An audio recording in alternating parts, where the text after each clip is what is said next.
Hello, আসসালামু আলাইকুম। আশা করি আমি ভালো আছি, আপনারাও ভালো আছেন।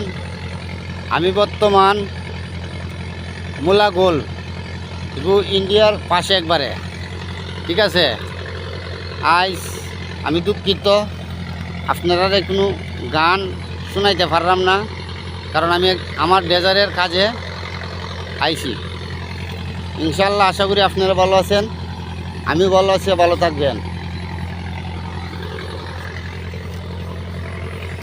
কি সুন্দর এক গানের পাখি মন নিয়ে আসে খেলা করে, দেখতে ভালো, গাইছে ভালো, আরো ভালো লুকাইতে ধারণ তোরে। কি সুন্দর এক গানের পাখি মন নিয়ে আসে খেলা করে।